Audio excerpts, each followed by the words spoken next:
Yeah, revolutionary greetings, comrades. A pleasure to have you around once more, or to our usual Saturday class where we actually critically analyze the balances of forces in regards to the unification of Africa, assess whether we as a continent or as a people are moving towards unification or we're moving far away from unification as a people.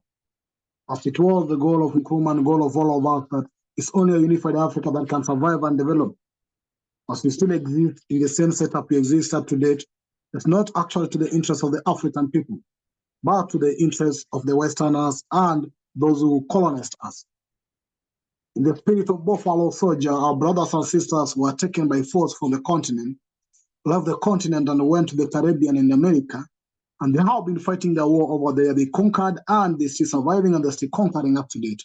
We must give thanks to them. We must appreciate their efforts and we must actually show solidarity with them.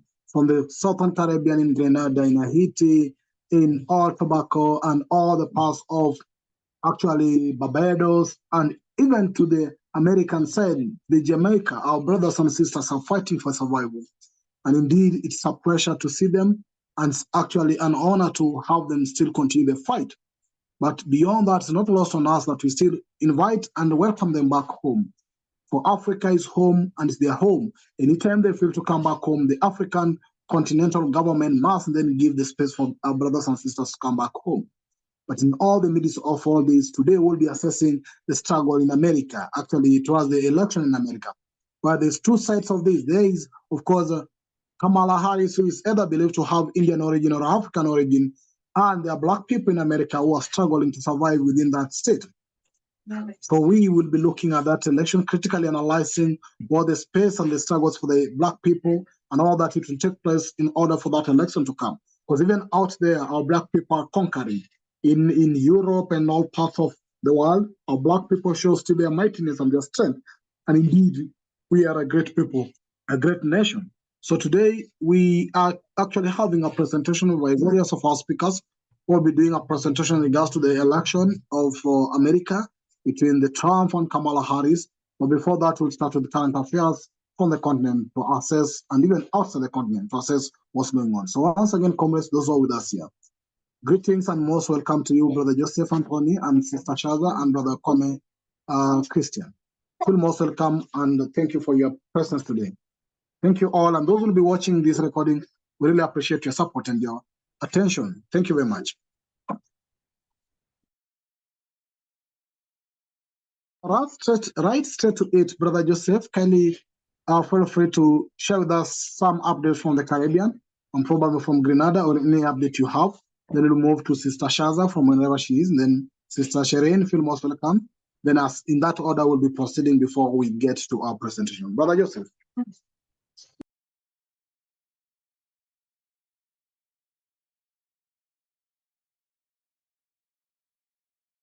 Brother Joseph, can you hear me?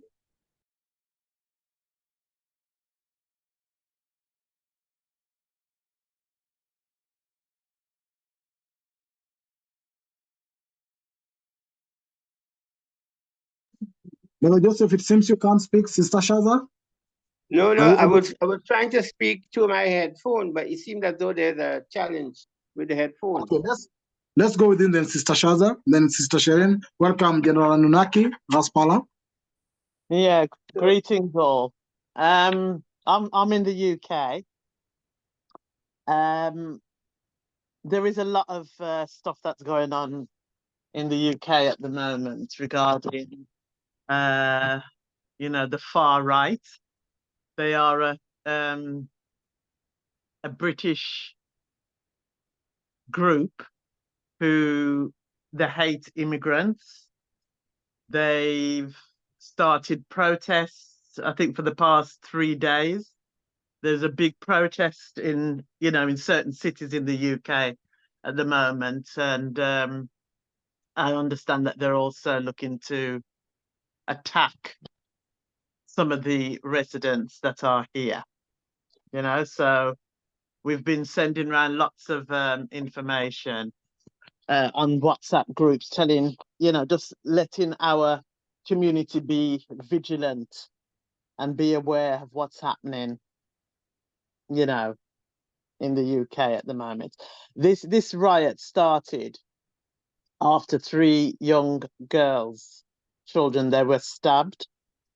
They were stabbed by a well, they said that the chap who did it was from Rwanda. So that started this this riot with the white. I don't even know if you could call them right wingers, but yeah.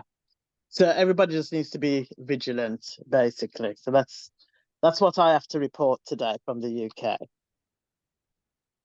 Thank you for that update. I know Brother Kwame maybe will help expound more on this in regards to that or any other update from the UK, but thank you for that. Okay, let's get to Brother Joseph. I'll come back to Sister Shekondeta. Welcome, Brother Sam also. Brother Joseph? Are you hearing me now? Yes, I can hear you loud and clear. Okay. Well, I'll be brief about the Caribbean. What I could tell you here, we just had this week the wrapping up of the 47th meeting of the heads of government of CARICOM, and notably that Curacao have applied to join. They are an associate member now, and so that is one of the developments. The Caribbean leaders were praising themselves, which I find is very ironic, of of facilitating the situation in Haiti.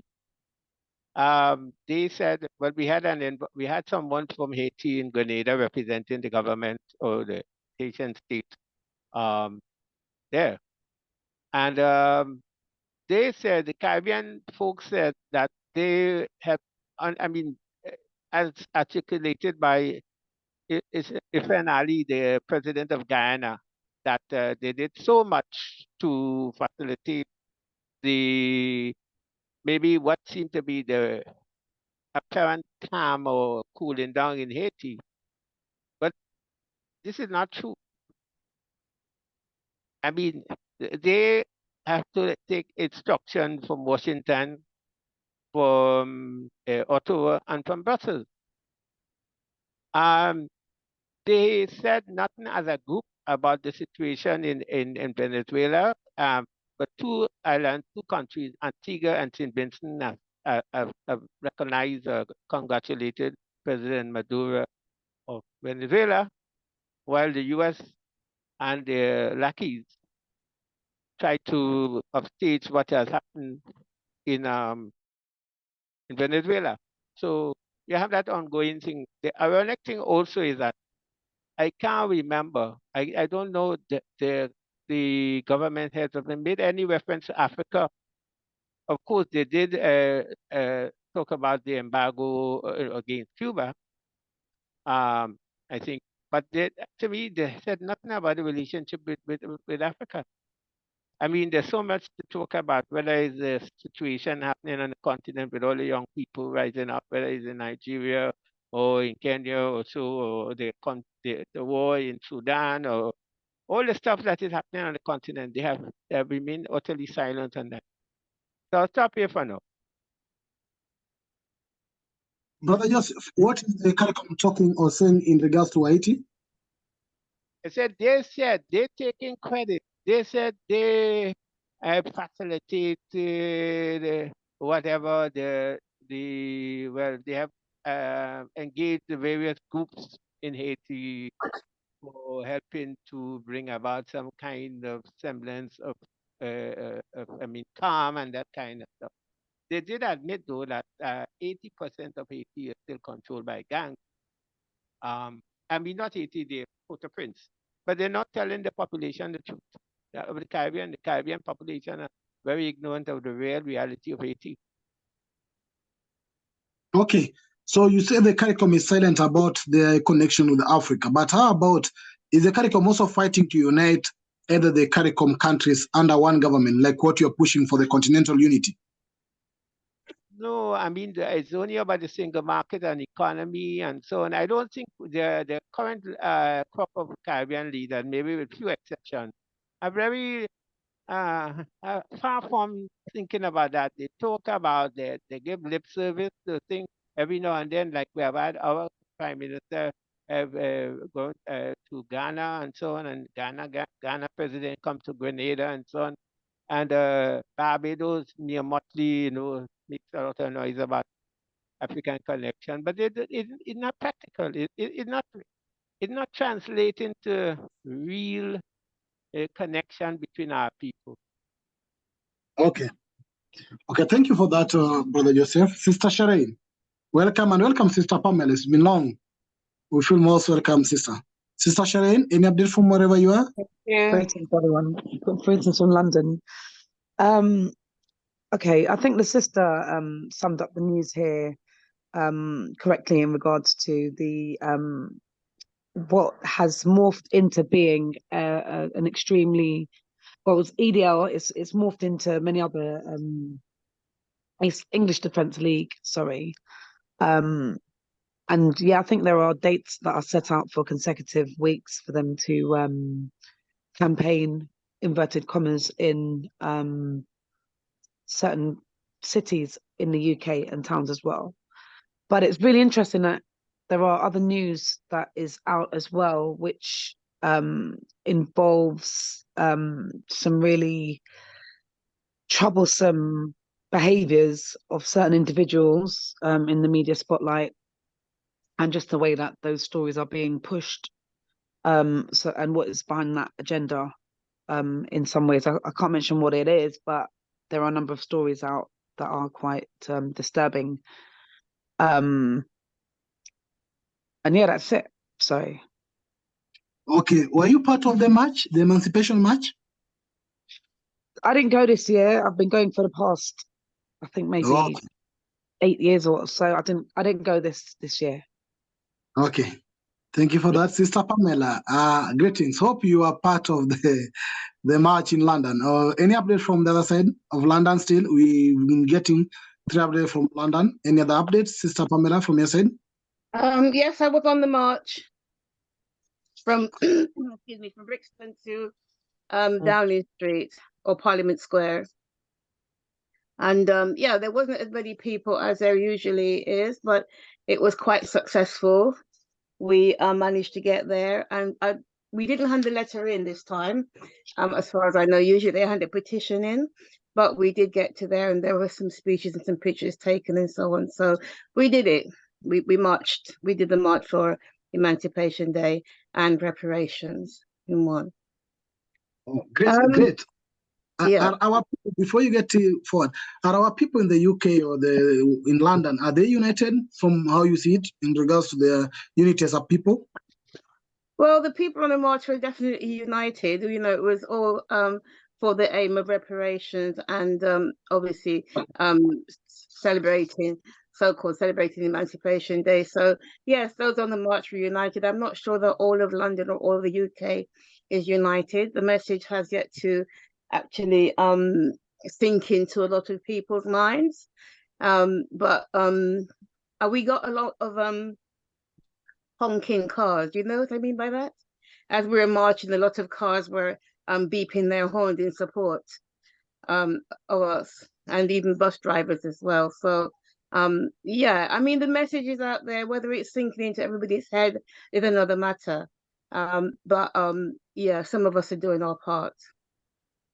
Okay, thank you. Any update now from your side? A few questions I was asking. Pardon? Any update from your side now, apart from the few questions I was asking you? Do you have any other further update? No, I don't. Okay, thank you. It's a pleasure once again to see you around. I know, Brother Kwame, it's happy to see you back again. Thank you. Welcome. I mean, in terms of update, you mean were there riots going on? Yeah, anything. I think Sister I just remarked on it. Really, I think what's happened is that the far right, the far right has been increasingly growing in the UK, and it's just any excuse. And I know it's a very, very hard thing to have these 3 children murdered and people hospitalized. But they have, before we even knew who the person is, a rumor came out saying it was a Muslim, people who had done it, a person who had done it, and so they started attacking the mosques and hanging around them certain areas, and now it's just spread from there to all over the place, and they're talking about getting rid of migrants, stop the boats coming in, you know. So it's kind of spreading to everybody who is not white English. You know, their aim is to basically just antagonize us and get us out if they can, but they can't. We're here to stay. We've been here for a long time, building their economy, helping them, and without us migrant communities, they wouldn't survive. So, you know, they need to but they're very ignorant, those most of those far right people. Unfortunately, they have a few educated ones who lead them, and then a lot of them are not. I don't mean to be they're not that well educated, and if they are, they choose to not to take that into account. So it's easy to stir up people who feel they have little, who feel that they don't have the education, they're not getting very far. It's easy to blame migrants, you know. And as for the MP Nigel Farage, who has just got in as an MP, he's absolutely the biggest stirrer on the planet. He is terribly, terribly disgraceful, and he will say things that are completely untrue to get these people to rile up. So I'm holding him partly responsible for some of this destruction, you know, and terrorization that's going on, because that's what it is. It's the far right terrorizing people now, people of color and others, to be honest. Yeah, so that's it. Yeah.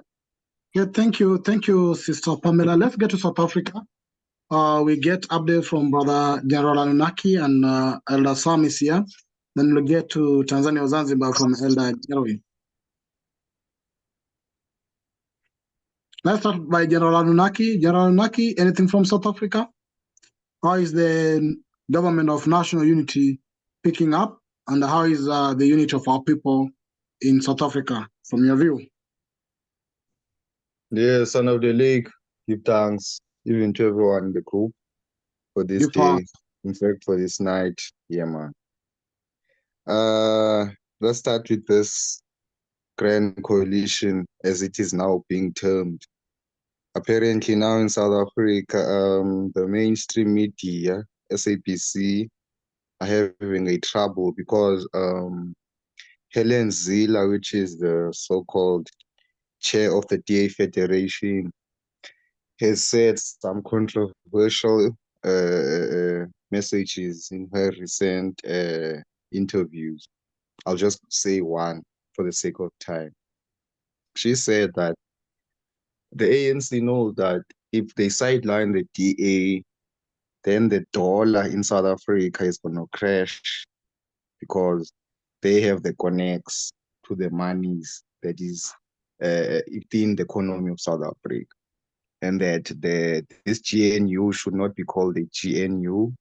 It should be called a coalition between ANC and the DA. So now that is the problem. Now, obviously, the South African masses are very angry at this because it's as if now the DA is spilling the beans by, you know what, this was not about us being together and everything. It was just about the DA trying to maintain the interests of the minorities in South Africa by manipulating the ANC, to do its bidding.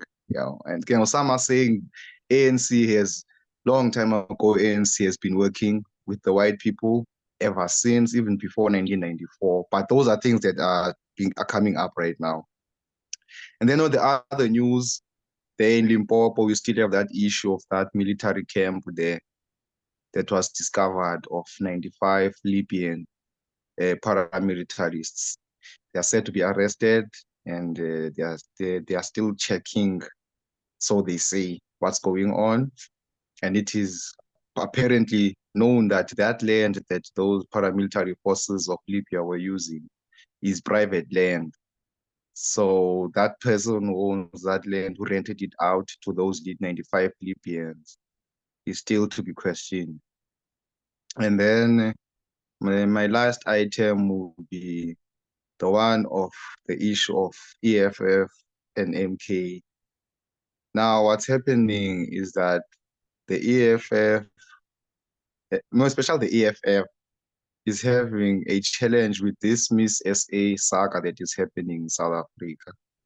Because since Julius Malema stands for Pan-Africanism, it's as if now the people of South Africa are blaming him for this, for this woman who's from Nigeria, whose father is from Nigeria. So yeah, there's a lot, man. I'll just end there due to time. Thank you. Okay, thank you for that. Let me get to Brother Sam to share more on this. Brother Sam? Chairman, good evening and thanks to everybody. Yeah, I think my brother has already covered most of the issues. I think the issue about the young woman who has entered the pageant to represent South Africa at the Miss Universe, she has faced attacks, from local people on the media, claiming that she's a Nigerian, she cannot represent South Africa. So this is a bit of controversy that says xenophobia is starting again in South Africa. But so far, officially, the government, especially the Minister of Arts, Sports and Culture, has not yet pronounced the verdict of how South Africa views this situation.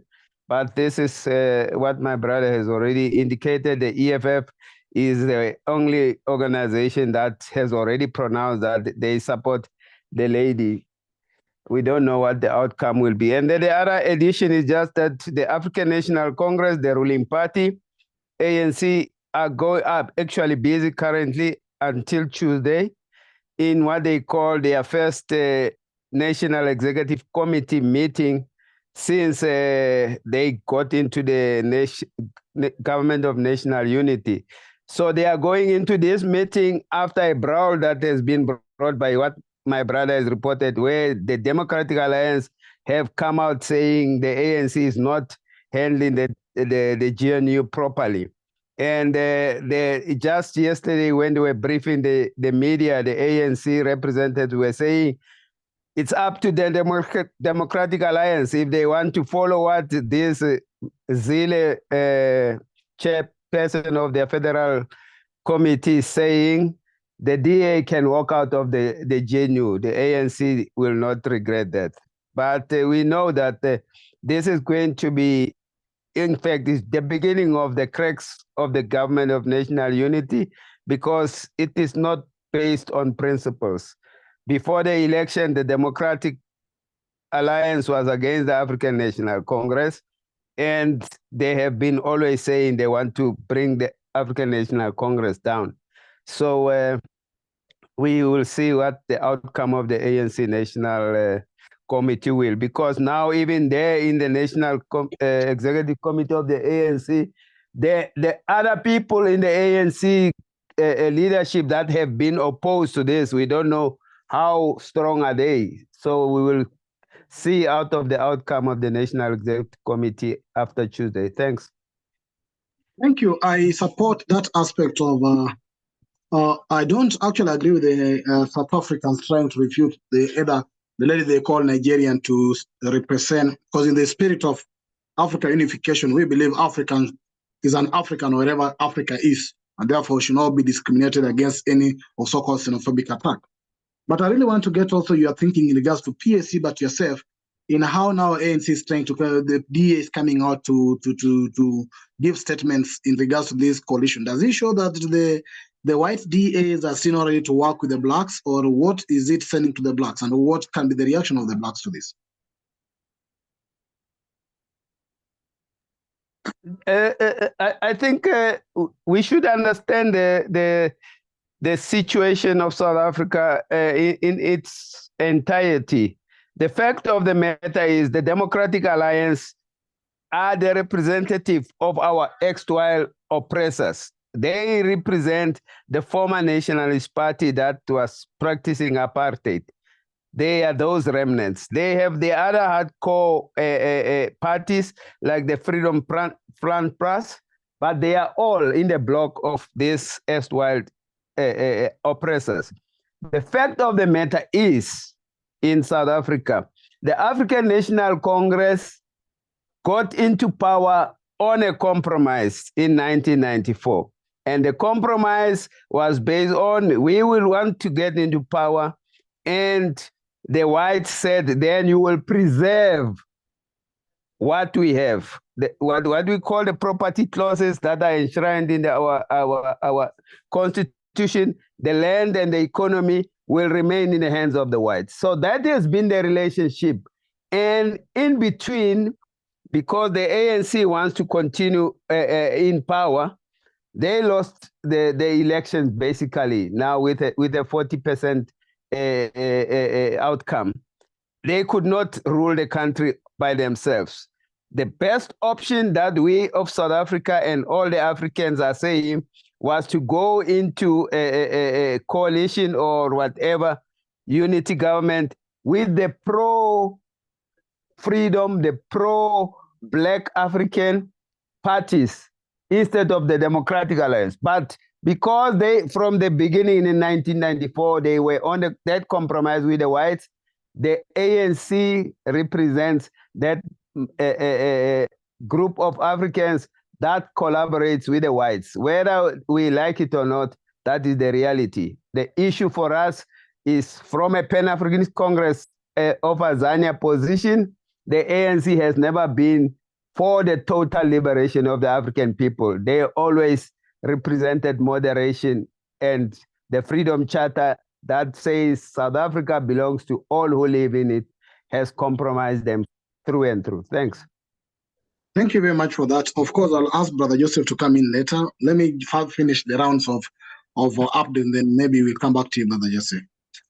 Brother Glenn, Elder Glenn from Tanzania or Zanzibar, any updates or anywhere else you want to? No, not at the moment. Okay. I'll listen. But greetings. Okay, thank you. Brother, Sister Myra came. Sister Myra, do you have any update from Uganda? Anything you analyze in regards to the unification of the people of Uganda, or anything maybe out of even Uganda? Any update you have in Africa? No updates, thank you.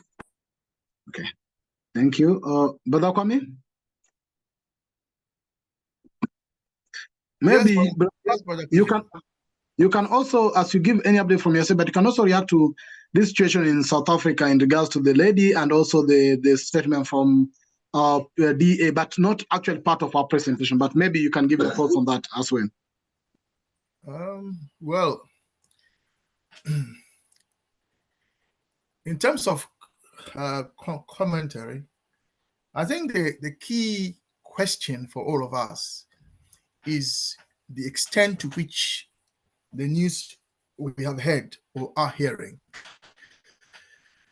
either advance us or do not advance us to the liberation, unification, and the development of Africa. So that is for us the acid test of what we are hearing. So on the young lady whose mother is South African and whose father is Nigerian, and the argument of the South Africans that, of course, not all South Africans, that she is a Nigerian and not a South African, is in a way goes to the heart of the unification movement and the problem that the borders raise.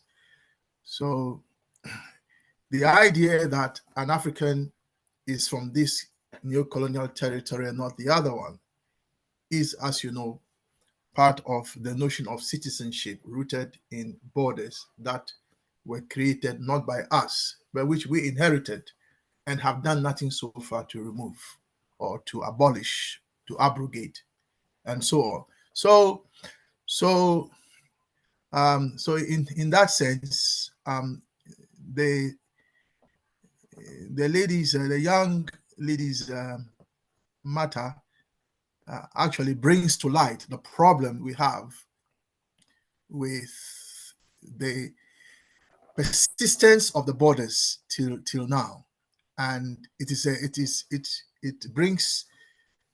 I think it draws our attention to the fact that we need to work even more earnestly to remove those concrete borders, because they are sowing division amongst us.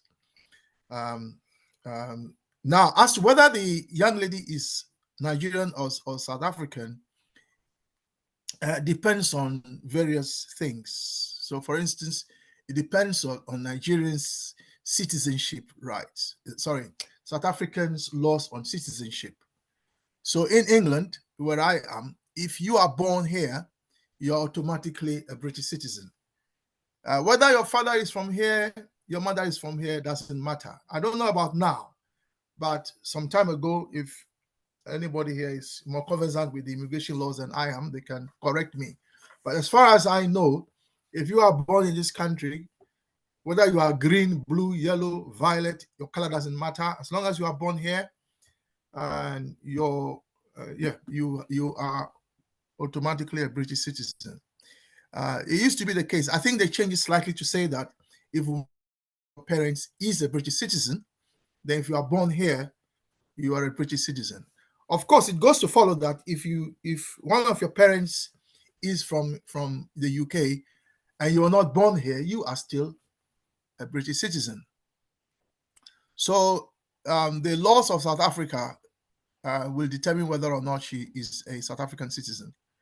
Brother Sam, perhaps, and Brother and General can enlighten us on what the law says in South Africa. The other basis on which you can determine her nationality is our own indigenous rules around inheritance. So, for instance, in Africa, as you know, there are two ways in which you can determine your nationality of an ethnic group. One, so for example, the Akans and other groups, they inherit matrilineally. And because they inherit matrilineally, where your father comes from is irrelevant to your nationality. As long as your mother comes from that ethnic group, you are a member of that ethnic group. And therefore, if that ethnic group is within a new colonial state, you are an automatic citizen of that country. And then we also have the patrilineal inheritance, where you inherit from your father. So if inheritance is on the patrilineal line, then you are, if you like, a citizen of the ethnic group, and hence the nationality, and hence the nation of which your father comes from. So as you can hear from what I'm saying, it's very complex. It's not as simple as South Africans screaming, she's not Nigerian, she's Nigerian, she's Nigerian. Those are basically ordinary people making their views known as to who they think is South African. But what sometimes ordinary people think is who you are is not what the law says you are. So, for example, in Ghana, when John Jerry Rawlings wanted to be president, a group of politicians said he was not Ghanaian.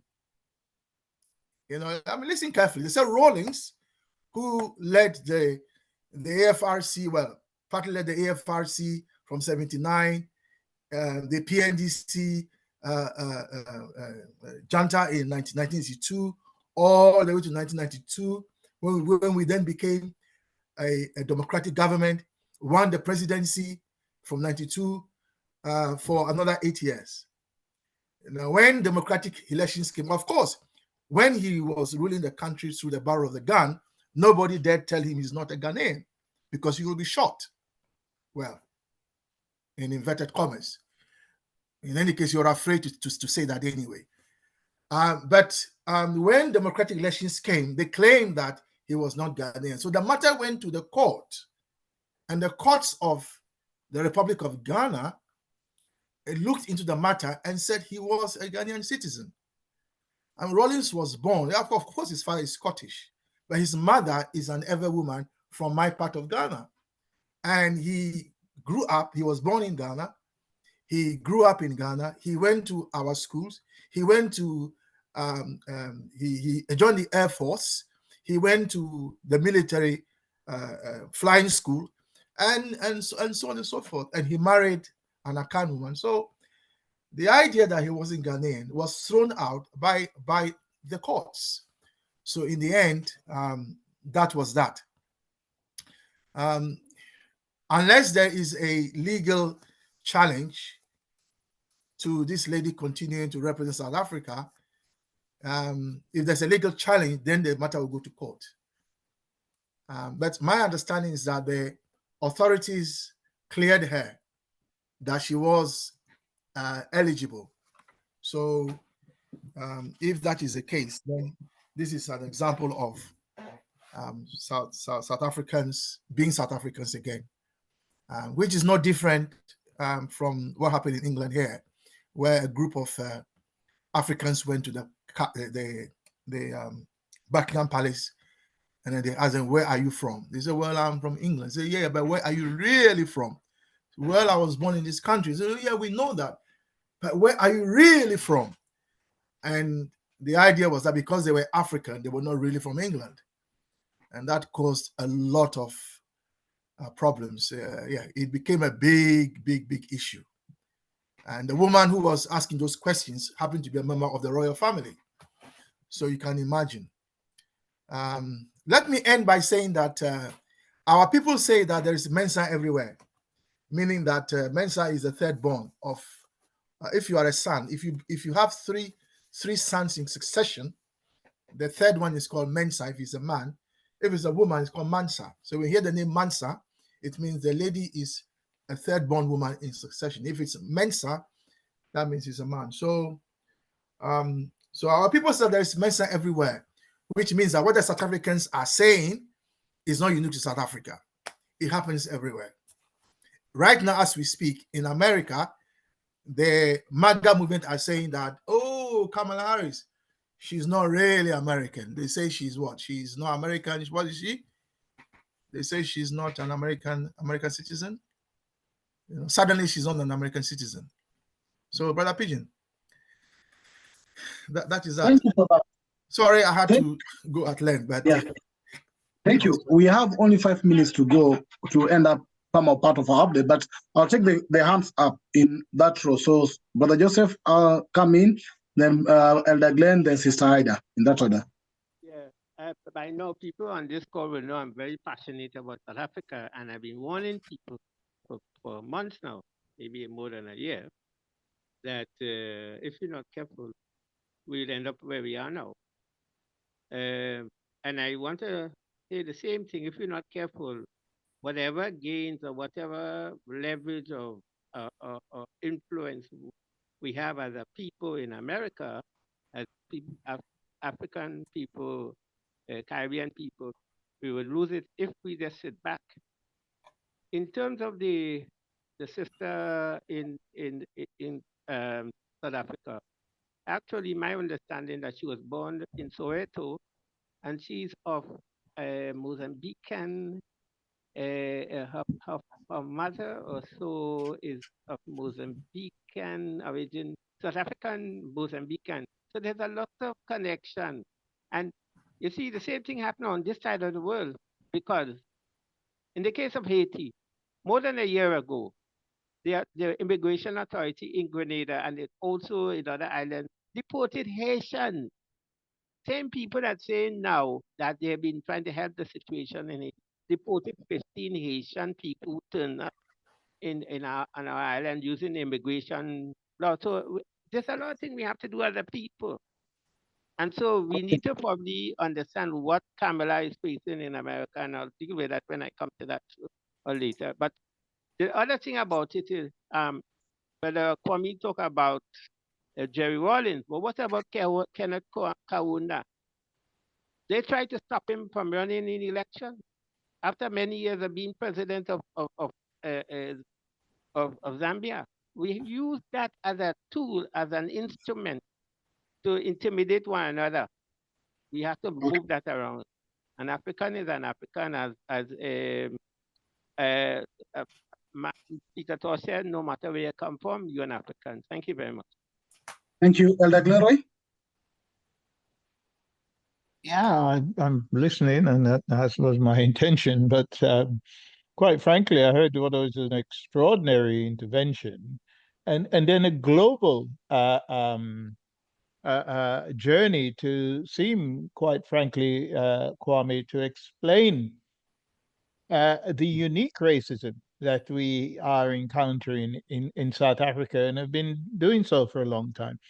And I've said very clearly, I think somebody needs to investigate, Sam and others in South Africa, what proportion of these people who are going around applying racism to fellow Africans are part of the remnants of Inkatha Wisizwe.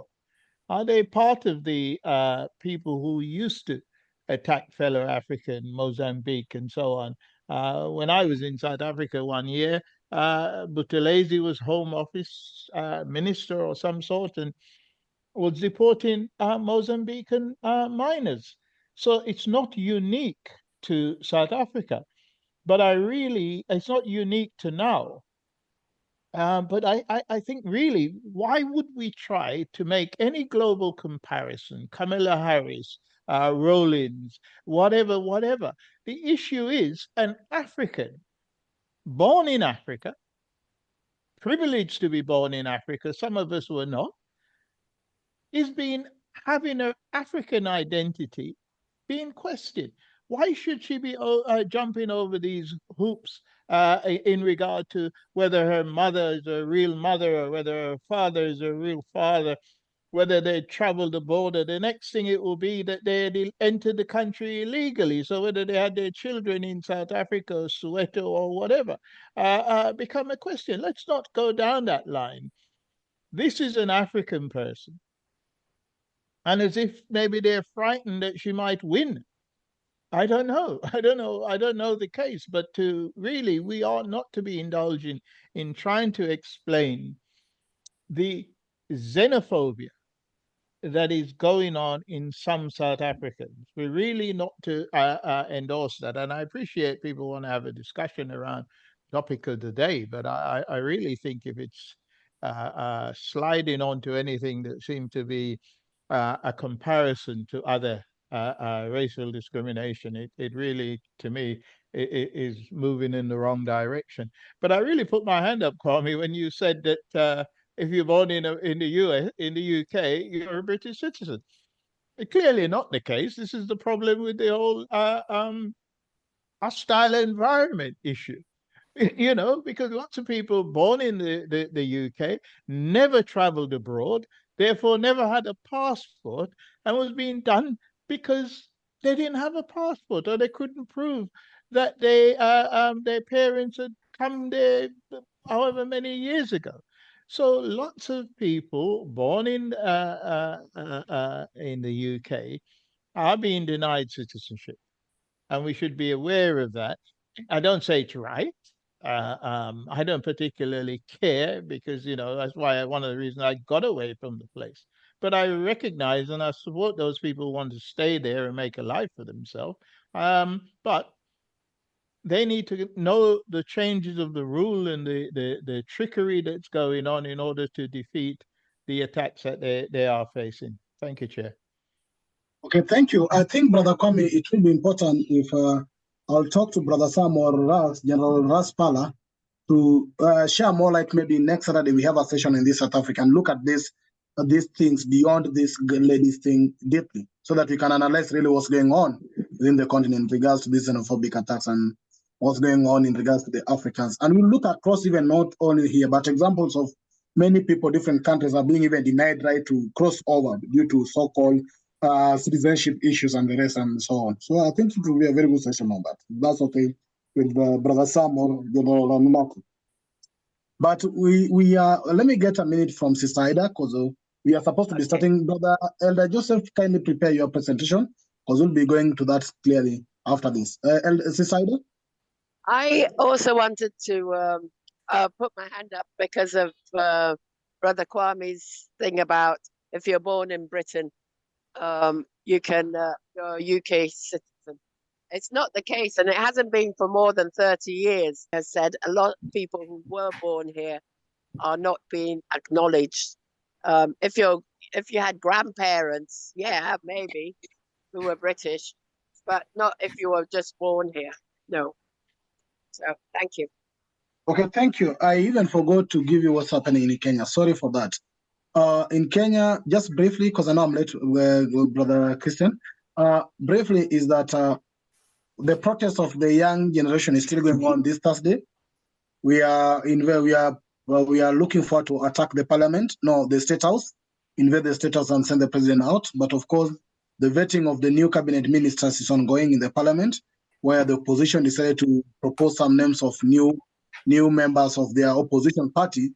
In fact, even some members of parliament had to drop their membership of parliamentary just to move to the cabinet of the president. So the opposition has joined hand with the president, the government, and their proposed minister of finance to be from the opposition, who was being grilled, and he was actually the chairperson of the opposition party, moving to the government to be the minister of finance, and he was also the minority leader. He was also the minority leader in the parliament, also who is a member of parliament, has also been proposed to the ministry of there's a minister, I can't remember that, but he has also is now leaving his membership position as a member of parliament and leaving minority position to go to the government. And also there's another deputy, two deputy party leaders of the opposition leader have also joined the opposition party, have also joined the government in ministerial capacity. So this basically seems that the opposition joining the government fully, and I don't know how now the opposition will play opposition and play the government role at the same time. That's what's happening in Kenya. Back to you, Brother Kwame, and maybe Elder Joseph. Yeah, Brother Joseph. So it's up to you now. You tell me what. Well, Thanks. I'm contending.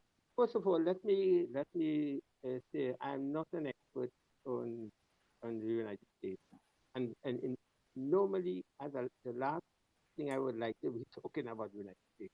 But from where I sit and from what I've been able to decipher, like how I've been concerned about South Africa, I'm concerned about what happened in the United States, because what happened in the United States will affect all of us from an African point of view, African descendant point of view, and also people of oppressed people. So I want to begin by playing you a song, and Brother Kwame, can you the next slide for me?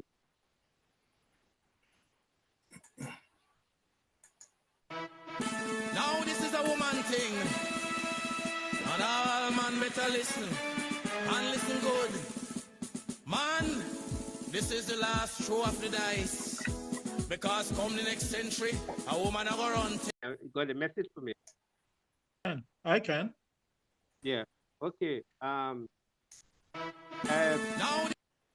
Okay. Yeah. I hope people paid attention to the song. This song took traction once Camera was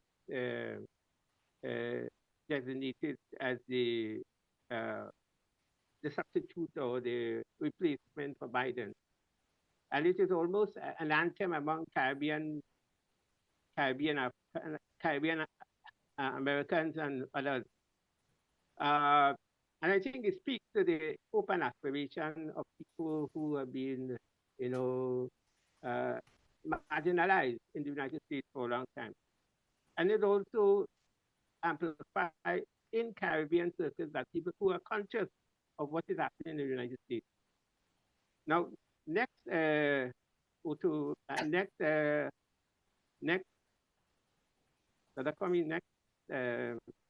Now, this photo of Camilla is a photo that was taken when she was young with her grandmother in Jamaica.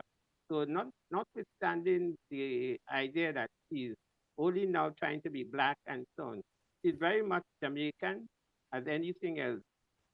In fact, before the end of the day, I will share a link with her father speaking very progressive man, economics. A father was an economist at Stanford. Her mother is a cancer expert. I don't remember I think university in California. And these people very much, they have embraced their dual, I mean, she have embraced her dual heritage, just as how the Nigerian sister. One of the problems in South Africa is that the sister is embracing her Nigerian, both her Nigerian and South African connection. So it's just so with Kamala. She have not been ashamed of her African roots, neither her Indian roots. So is it next slide or I'm or that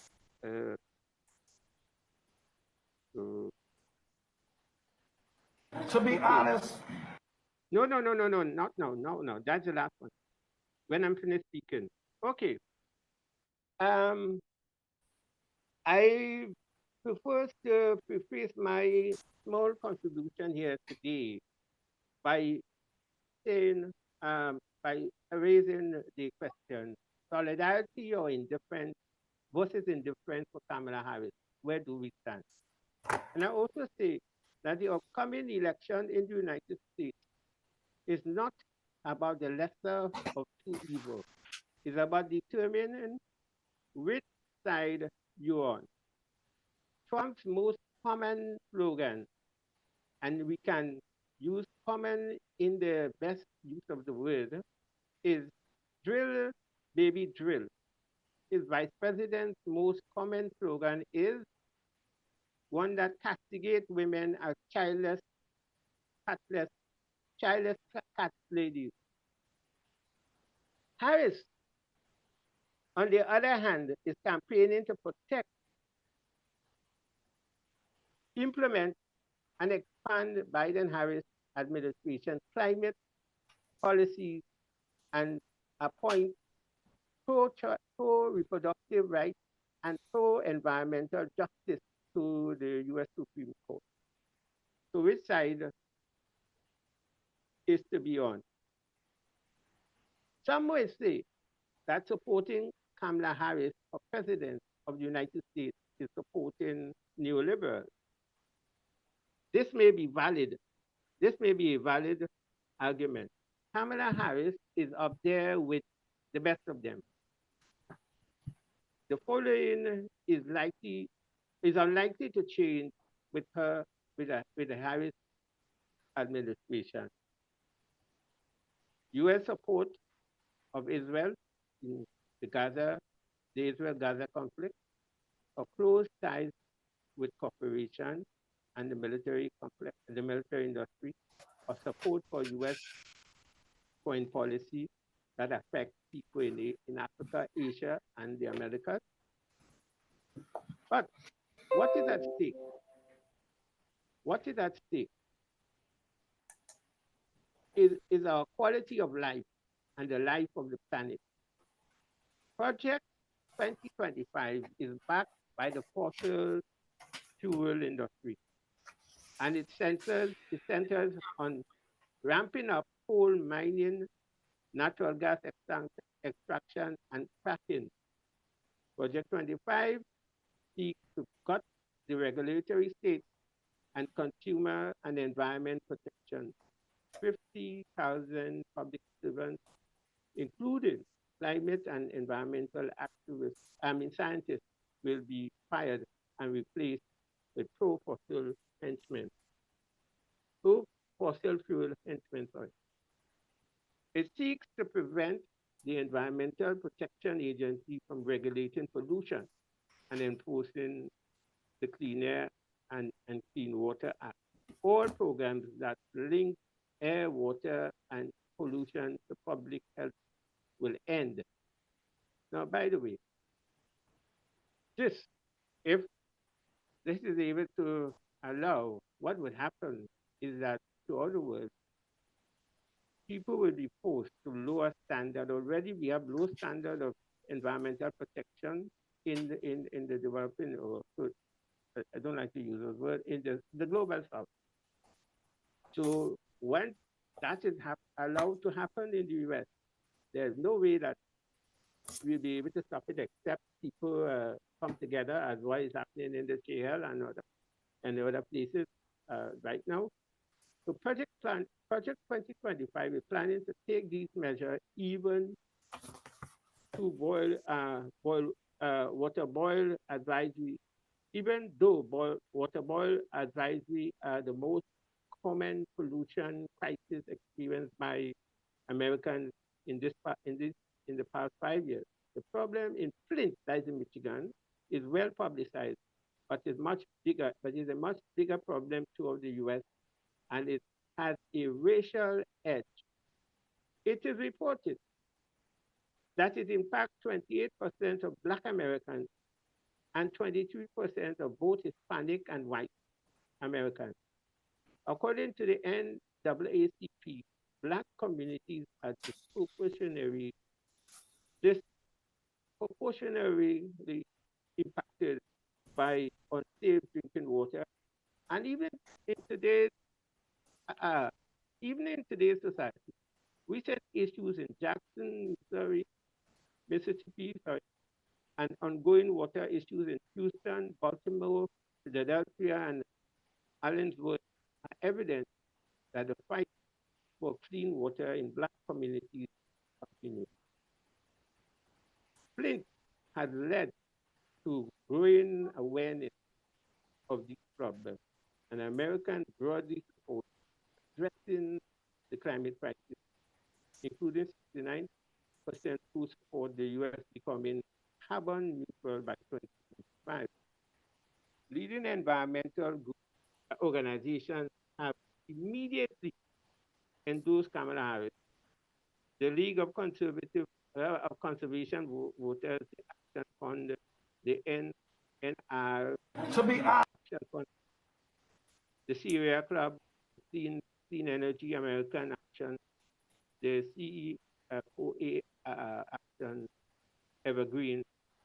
Kamala Harris, historic candidacy, and the anti-mega pro-democracy, pro-environment coalition are rapidly coalescing. They see the opportunity for real change to enact policies the mass movement have long supported. According to the coalition, Vice President Harris is a proven champion and a fierce advocate for climate action and clean energy, and are confident that she will carry on the impressive legacy of the Biden administration as president. That's in relation to environment. We know the legacy and war, especially in Gaza. So it may not make sense. The guiding platform of the Trump, on the other hand, the guiding platform of the Trump campaign is a document called Project 2025, penned by Heritage Foundation, which is a network of hundreds of extreme right-wing organizations that is backed by fascist billionaires. A while ago, we heard about the situation in the United Kingdom where the far right is having a field day. So we need to think carefully.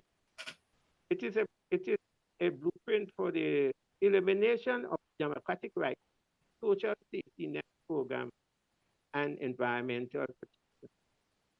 It took just 5 days. Nothing like this has ever happened before in American.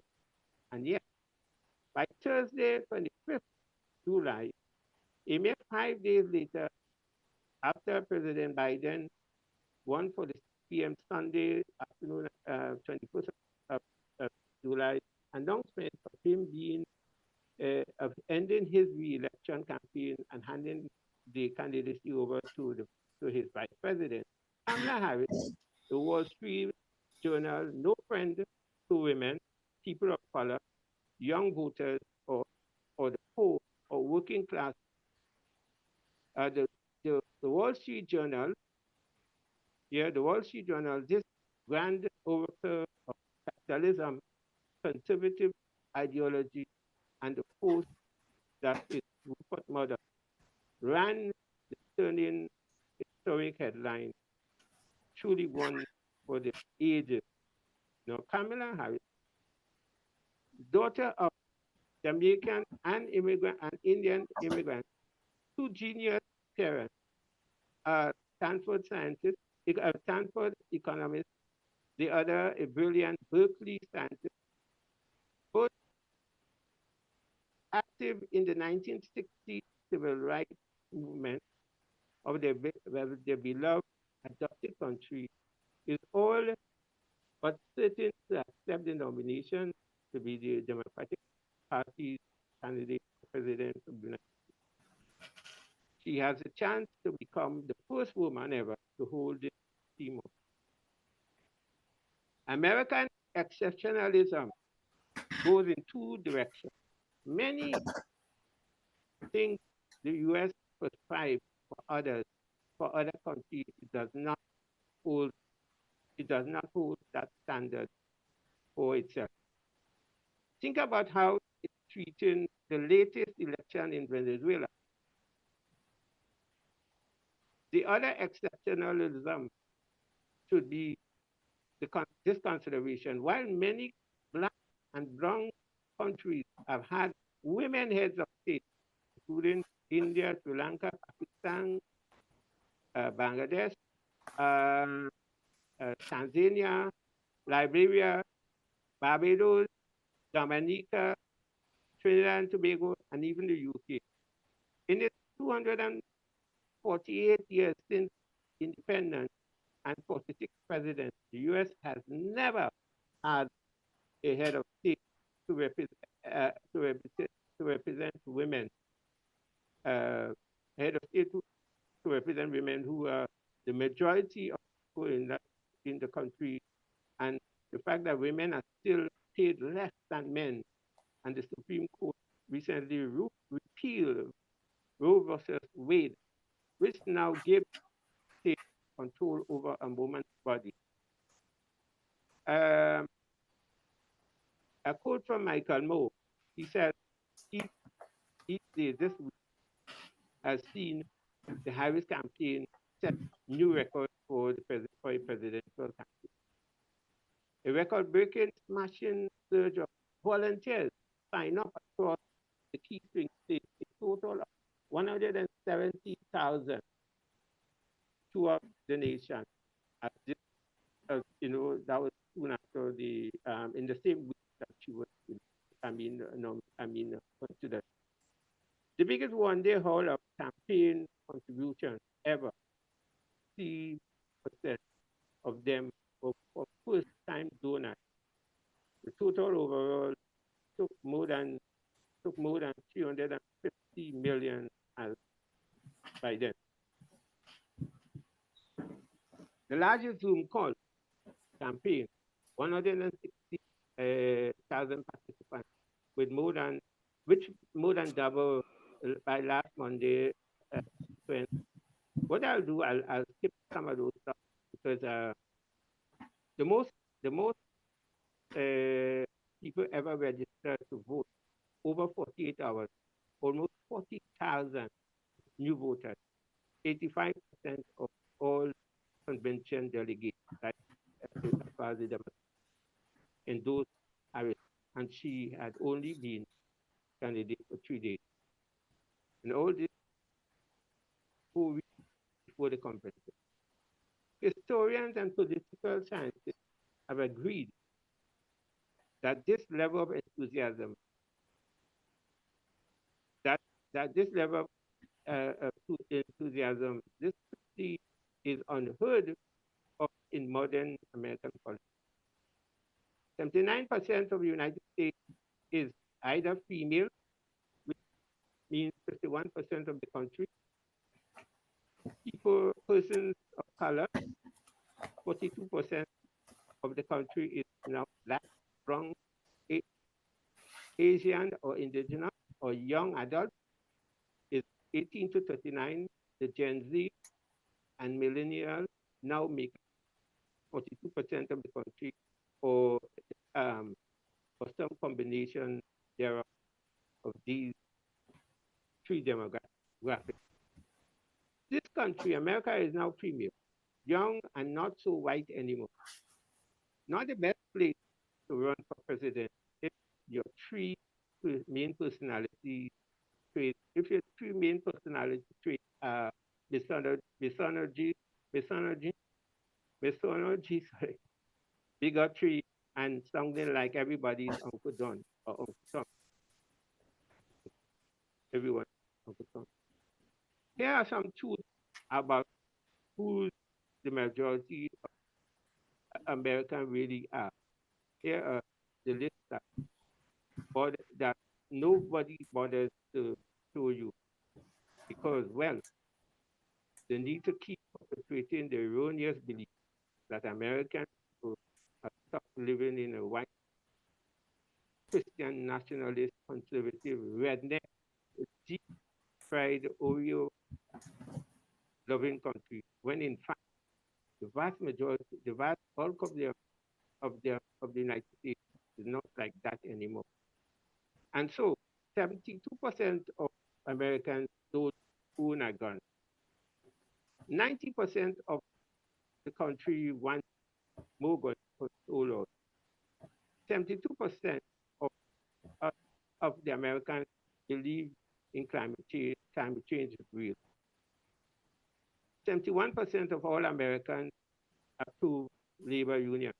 79 of U.S. citizens insist that the rich must pay more taxes. 75%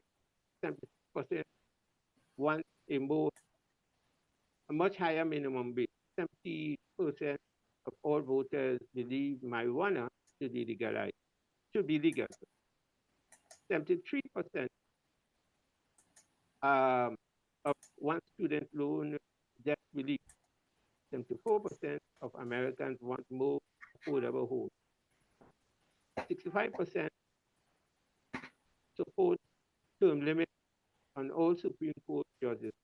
84% want pre-K. 65% of Americans want to end the electoral college. 89% of Americans oppose gerrymandering. 70% of Americans are demanding permanent ceasefire in Gaza now. 72% of Americans want money removed from politics. 70% of millennials say they would likely vote for a socialist candidate. That is who the American people, as I am aware of, at present. So next slide, brother, for me.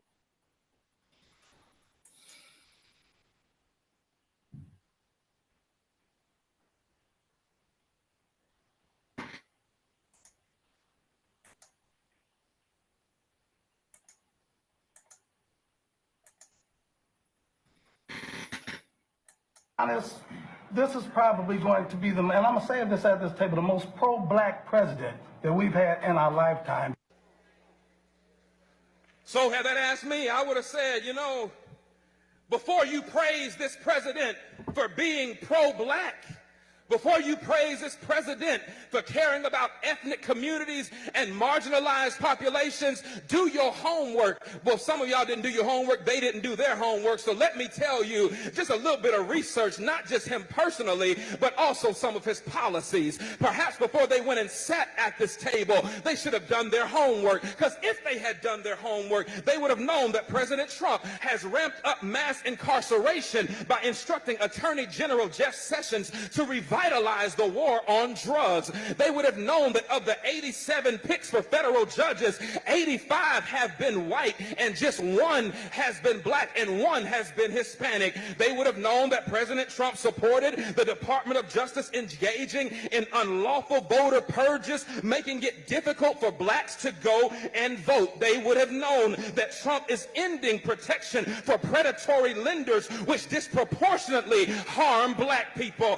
They would have known that he is ignoring the affordable housing crisis by ordering HUD to triple the rents of poor tenants in public housing, which mostly affect black people. Do your homework. They would have known that he is proposing cutting $200 billion over the next 10 years from supplemental nutrition assistance programs that will bring more hunger in black and brown communities. They would have known that Trump is worse.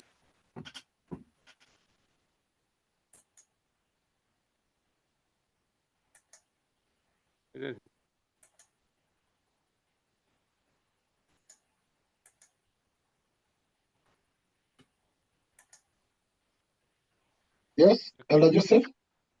Yeah, but Kwame, the video ended prematurely.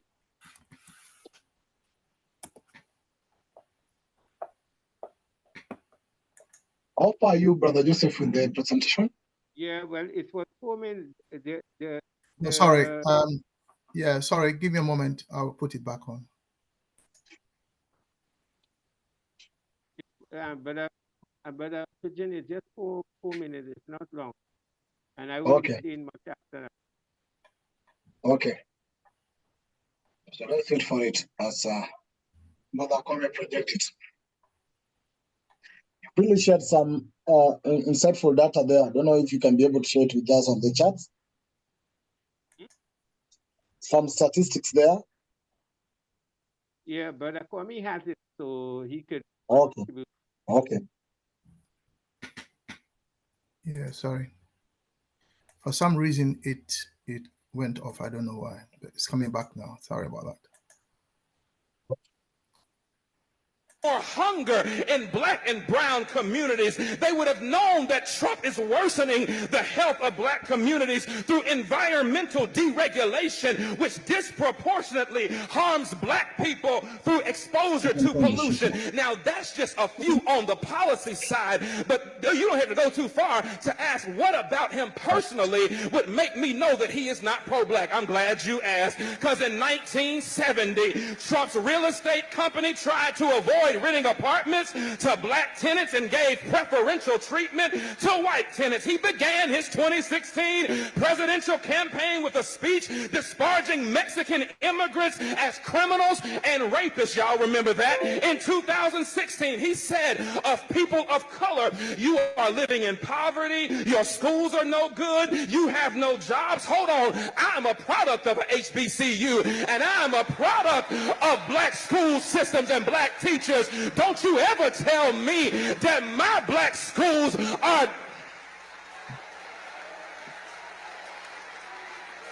Hold on, I ain't done. He says you have no jobs, so what do you have to lose from electing me? In 2017, Trump said 15,000 recent immigrants from Haiti all have AIDS, and 40,000 Nigerians once seeing the United States would want to go back to their huts in Africa. He spent years suggesting that the nation's first black president was not a citizen of these United States. He called Puerto Ricans who's criticized his administration's response to Hurricane Maria. He called them politically motivated ingrates. Hold on, but he called those who marched beside white supremacists in Charlottesville, Virginia, he called them very fine people. He hired Steve Bannon, a white nationalist, as his chief strategist. He called Haiti and other African nations S-hole countries, and he's taking credit for an economy that has not been built on his administration, but was built on the backs of 8 years of hard work under the Obama administration. Negroes, please, don't you come up in here talking about this is the most pro-black president that you have ever seen when the record suggests that he cares nothing about people. The Democratic Party has been really negative. This is more about the possibility of Trump becoming president again. That would cause lots of problems the first time he was around. People may not know, but it affected a lot of West Indians. Many West Indians have to go into hiding. I mean, are we going to encourage that? And the reason why I take that approach is that as I was trying to do with South Africa years ago, warning people what was coming. No, we can't stop it now because we could probably have to halt. Is that whatever gain that was made over the years would be wiped away, and Project 2025 to do that. And are we going to sit by indifferently and say, well, the American system, they already won and so on? Are we going to use our influence or leverage with the connections we have there, our people, to encourage them to go and vote? So at least in the short term, that we could, we could sort of offer that harsh regime that would come on. To me, I see the pattern as what happened leading up to the First World War, to the Second World War, when people sat down. Because they thought it was not about them. In the end, everybody affected. And what happened? One of the countries that was most despised had to come to the rescue, and I'm talking about the Soviet Union. People don't like to hear that. Thanks to the Soviet Union, that we have what we might call even Nazi world today, which is not really free, but it will be a Nazi-run world.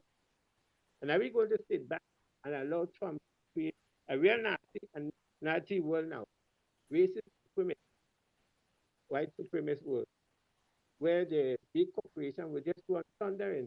And by the way, people don't understand that if these people really want, they could do what they want in terms of the firepower they have. What is stopping them is as we stand up as people and say, well, you can't do this. This is the only restraining them. They can poison them because they control the food we eat. They control the airlines that we travel and everything. So, but we could have to break that stranglehold by finding a bridgehead in the person of Kamala.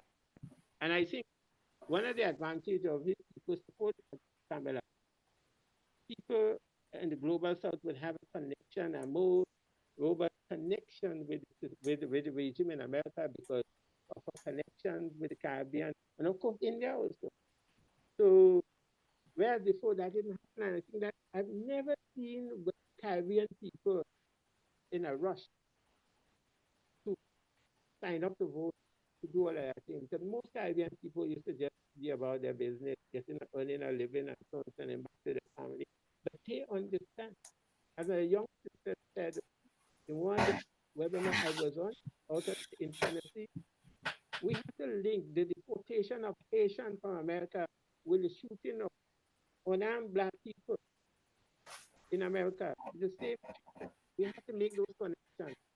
And so we can sit there and say, well, these people are the same, blah, blah, blah. It's one party, one thing. But we could also decide how we're going to influence something on board.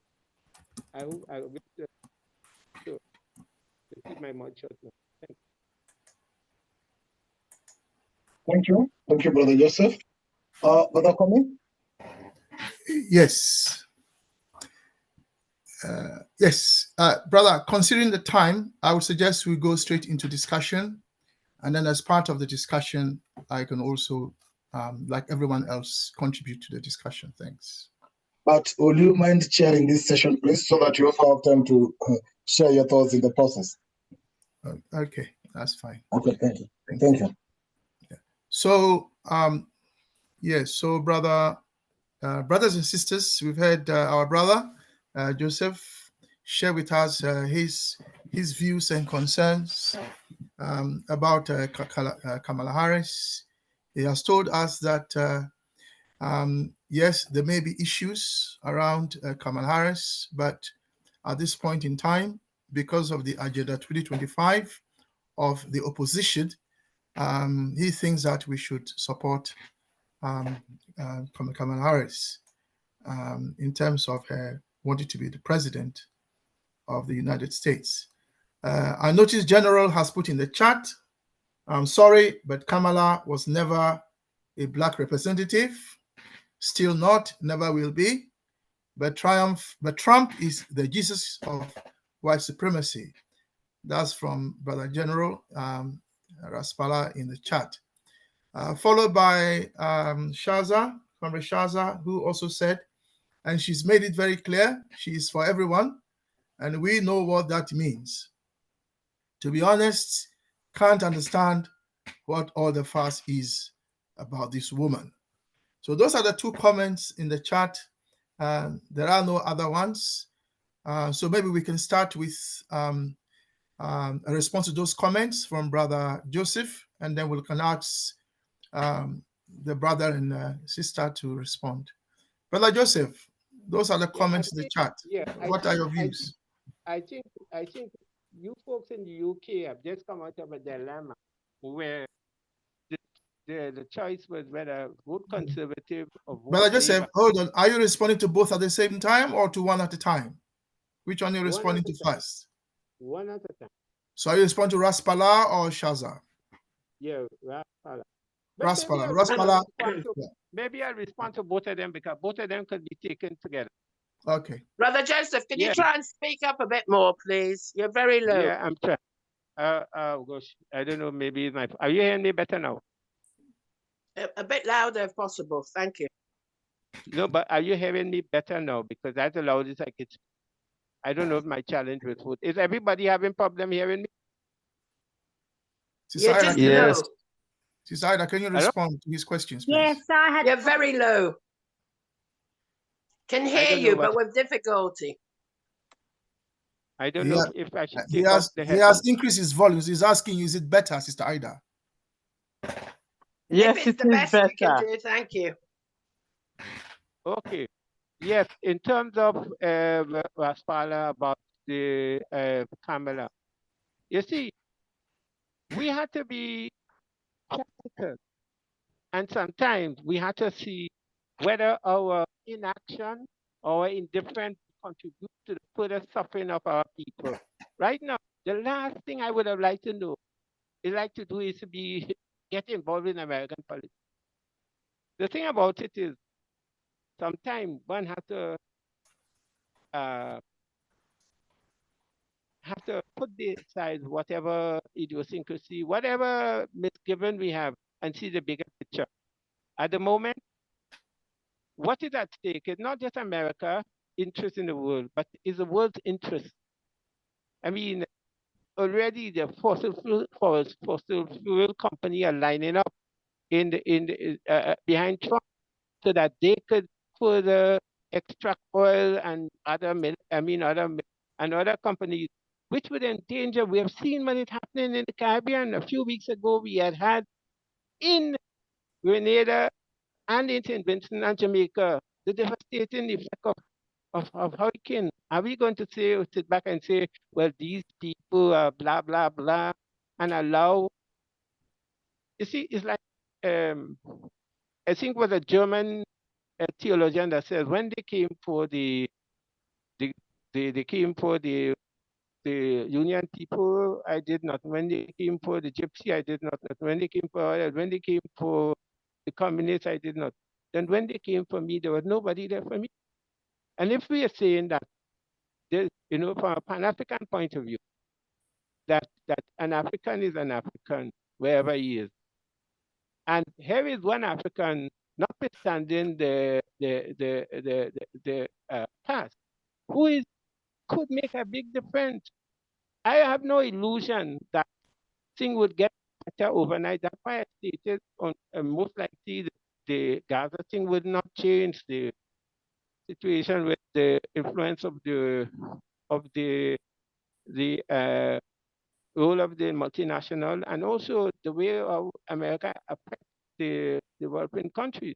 But what I'm encouraged about is the conversation that is taking place, especially in America, where people are saying, now that we are waking up, we can't go back and sleep. We have to hold our leaders accountable. That wouldn't happen before. That should be encouraging. So I don't know if I answered the questions, and then I always like to link things because in the case of South Africa, we should never have been where we in South Africa, notwithstanding the fact that there was a compromise. People sat down there and let things just deteriorate. Now the whites are back fully in control, not just economically, but they're back They have the political, as Helen Ziller said. She said, I mean, we have the power. So are we going to, I mean, whatever little power we can get, like a bridgehead to help to change things, just let it go like that. Anyway, I hope I've answered you. Yeah, thank you, brother. Yeah, thank you, brother. Shaza, just so you know, not all of us understand what it means, what you asked. So if you can explain when it comes to your turn, that would be great. Brother Joseph, just so you know, Raspala, can you come in now because you are responding the chat? Are you able to share? Yeah, you can come in and speak your mind, please. Thank you. Yeah, give thanks, my elder, blessed, my elder.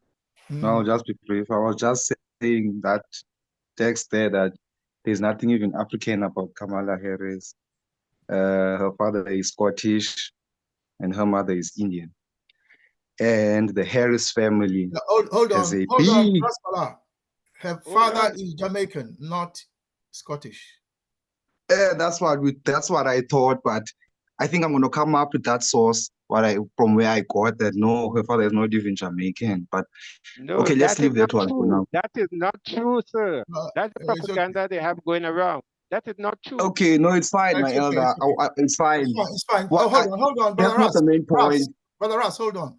I think brother Joseph showed us a picture of her in Jamaica with her is it maternal grandmother who obviously looks black. No. Brother Russ, just so you know, of course you have a right to also share your thinking and your viewpoint. It's fine whether you contradict someone or not, doesn't matter. So please go on and share your thinking. Thanks.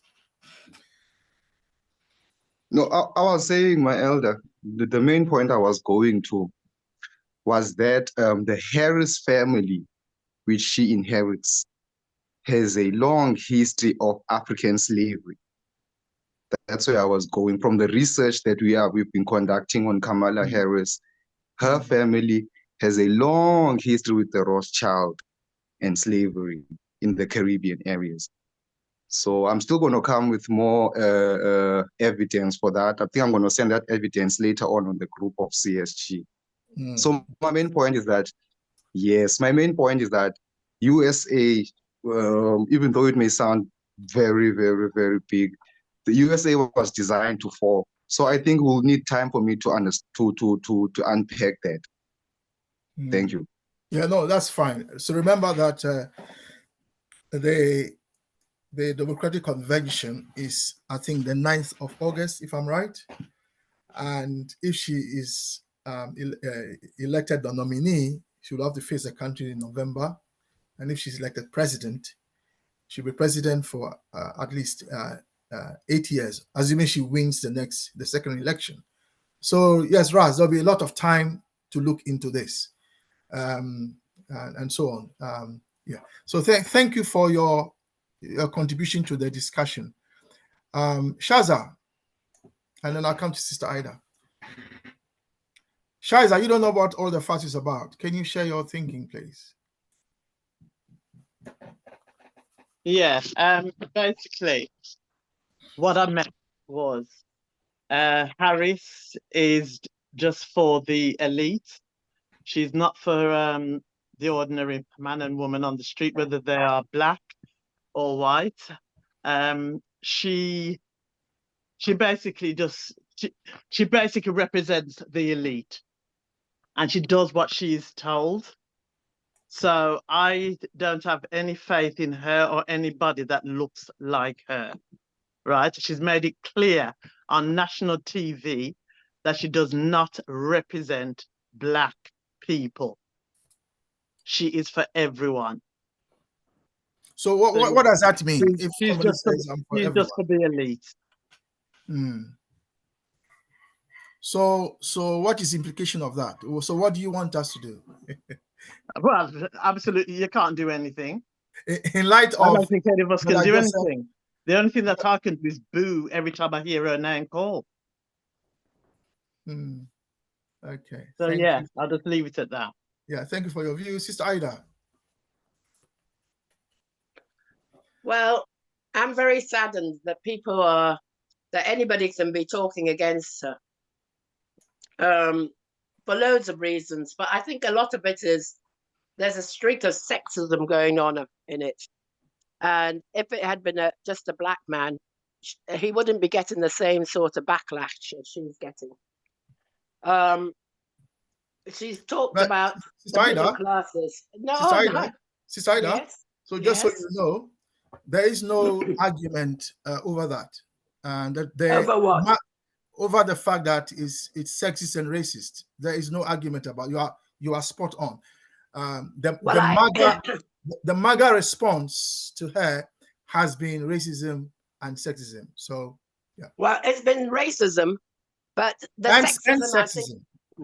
I think the sexism is also coming from black people, which I find very disturbing, because whether you like it or not, and whether you think that she's not black enough or what, she is a black person standing for the highest office in America. And for people to start belittling her, oh, she hasn't got qualifications, oh, she's DIA or whatever, oh, she's this, oh, she's that. They didn't do that to Obama. They didn't tell him that he was DIA. They might have said, oh, prove that you're American. You were born in Hawaii, and what makes you American, etc., etc. But I mean, this is just so outrightly sexist. The amount of things that are being said that I find it deeply disturbing. Sister Ida, is this black people who are saying that, or saying she's not black enough and well, that is the implication. That is the implication. They're the one who are querying that it's a woman. A lot of them. And I find that. Yeah, Sister Ida, hold on. Sister Ida, hold on. The DEI allegation. Why do you keep this? Hold on, you don't even let me finish what I'm Sister saying. Ida, hold on. The DEI allegation has come from the MAGA camp against her. The fact that she's not qualified has also come from the MAGA camp against her. It's not black people who are saying she's not qualified. It's been repeated by other people. Sorry? I haven't heard any black... It's been repeated by other people. I haven't heard any black person, I may have missed it, in America who is saying that she's DEI and that she's not qualified. I haven't heard that. So it'd be interesting to share with us those who are saying that. Yeah. Well, you might not, okay, maybe not the DEI bits. I couldn't substantiate that. But the fact that it is going around and that you're not hearing any black people saying, or black women saying, what are you talking about? What rubbish is this? They are giving her money. Yes, they want to vote for her, but they're not always standing up. And I find it. Hold on, Sister Ida. Hold on. Do you want me to talk or not? Yeah. But I need to respond because it's a discussion. So I need to also ask you questions, if that's okay. Now, the first group that came out in support of Kamala Harris were black women. Yes. And they were able to put together. Yes, they started off about 40-something thousand people. Yes. And they raised at 1 point something. The next group was black men. Yeah. No, it was white women. It was white women and then black men. I think the white women came after the black men. But anyway, the only group that haven't come out is white men. So who? No. But for me, yeah, go on. 200,000 black men, they call them black Jews for Kamala. No, so we can't hear you, brother.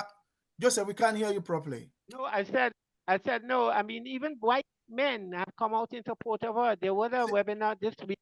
200,000 white men Jews for Kamala. Yeah, okay. You see, the problem is that most people are operating from ignorance. What they get from the media. Unfortunately, I have made it my task to be as much as involved as much as possible. Okay.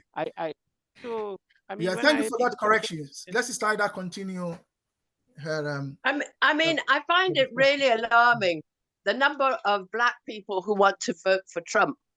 and even immigrants in the country who haven't got their stay still want to vote for him because they think, oh, he's done this and he's done that. And you think, did you have blinkers on when he did all the other things that were anti-Black people? I just don't understand it. It's like, you know, or want to be seen next to him. I find it alarming. Okay, thank you. Sorry, can I just quickly respond to that? Yes, it's a Yeah, can I just discussion, quickly so you respond? can. I'm all for radical Black men or women. Kamala Harris is not one of them. And I'm not just going to vote for somebody just because they may or may not have a vagina, right? I don't give a damn. She is not for Black people, and that's all there is to it. So, yeah, I'll leave it there. So who wants to be surprised? Let them be surprised. Sister Sheza, did you have to use that language?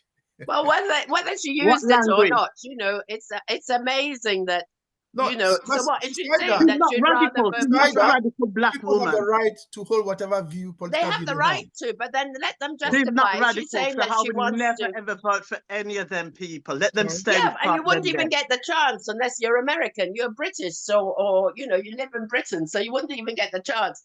But to be saying what you're saying means that I'm speaking metaphorically, right? I wouldn't vote for them kind of people.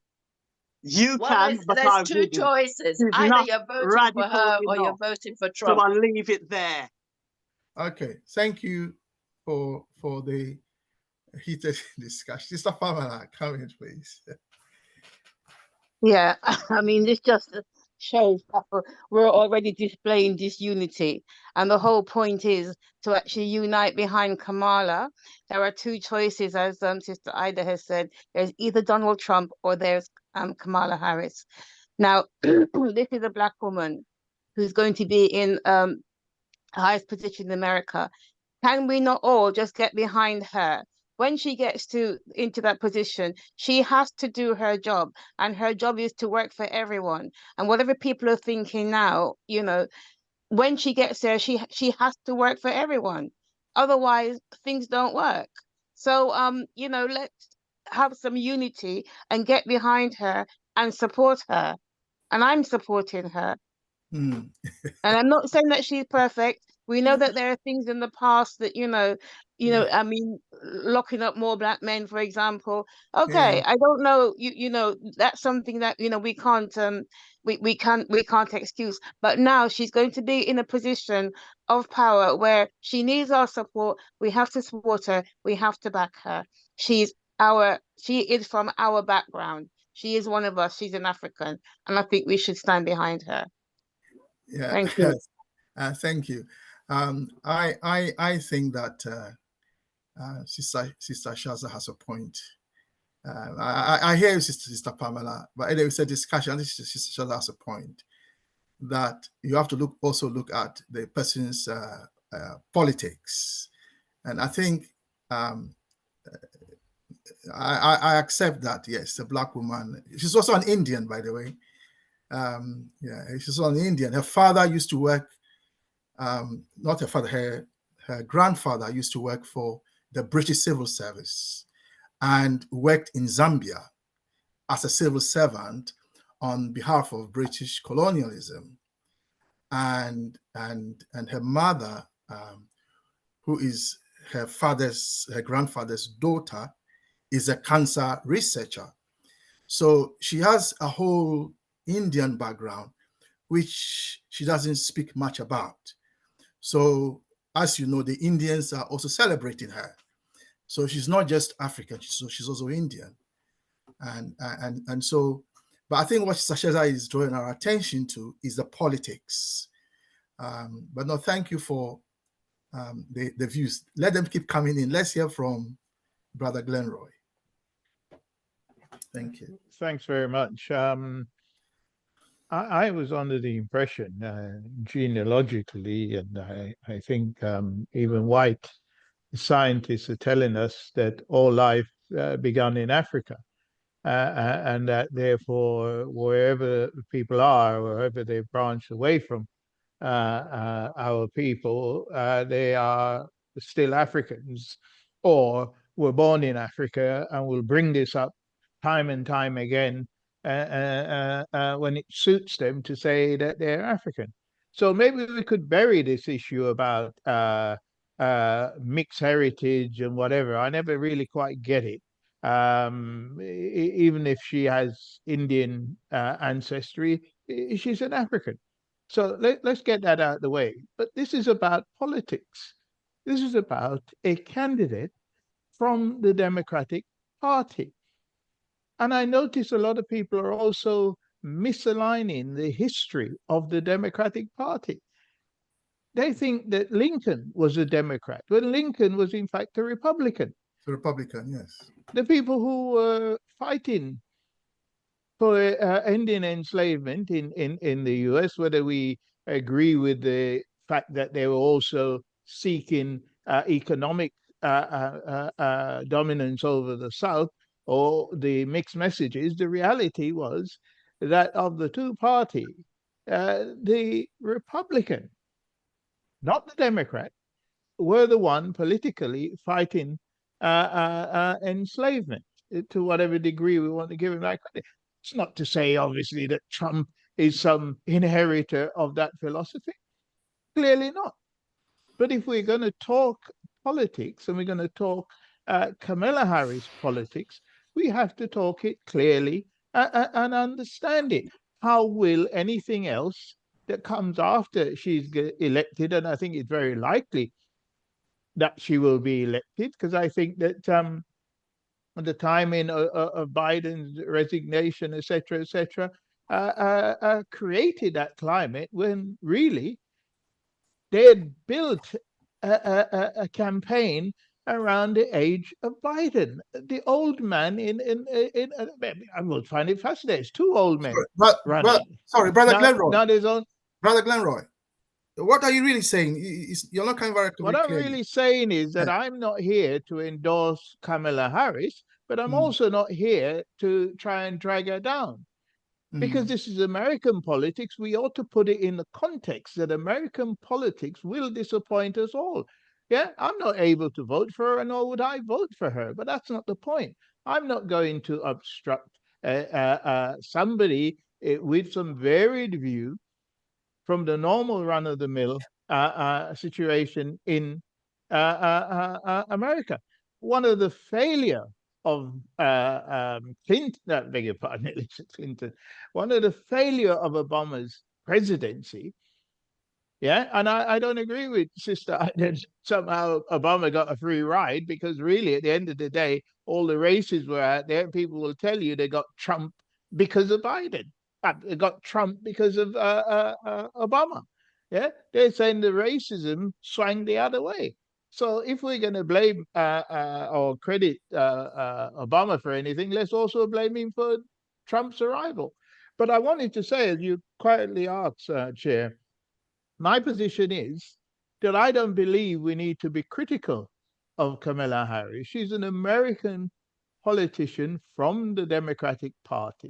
Of course, it impacts on the world, but I think given the alternative, two of lesser evil, is either you decide that you're not going to support Trump, which I think most people with any sense will say they don't support him. And I don't think, by the way, those people who seem to respond to people are saying they don't like Kamala Harris, that's a statement in favor of Trump. It's not.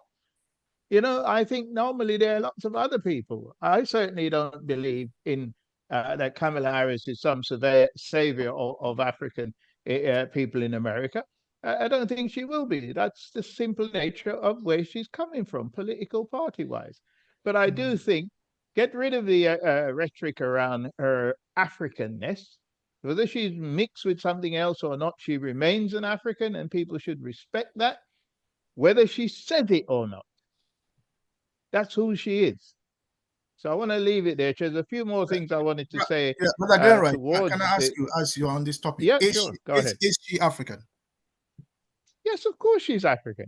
What makes her African? Why would there be a question about that? Now, sometimes somebody's going to say, well, her Jamaican parents were 30% Irish or 30% that, and then her Indian parents were blah, blah, blah, 20% that. It's nonsense. It's a nonsense. Let's not get into that. When it suits some people, everyone's an African. When it suits some people, everybody comes from Africa, right? It seems we are the people who never seem to recognize that, or when it suits us. So it's not an issue. I don't think the issue of her Africanness is an issue. The issue is her politics. Will she deliver anything for the African people in America? And I agree with Shaza in the sense that that statement, I haven't heard her say it, by the way, I'm for everyone. Politicians say that. But it's a coded word to say, I'm not going to do anything for the downtrodden. I'm not going to do, because what you could say, I'm for everyone. But I believe there are people in our society who are not benefit from the American dream or some claptrap like that, which says you're interested in other people other than the status quo. So I think that is coded, and we should to pay attention to it, that she will be going along for 8 years, as you suggested. I don't know if she'll get 8 years. She probably will. But we need to challenge her. Globally, we need to challenge her, especially in her second term, if she does get a second term. So I'll leave it there, Chair. Yeah, thank you very much. Could I come in here? Could I come in here just for briefly? Sorry? Could I come in here briefly? Yeah, hold on. You presenters, so there's let me hear from more people. Sister Shireen, do you have something to say? I don't know whether you heard a lot.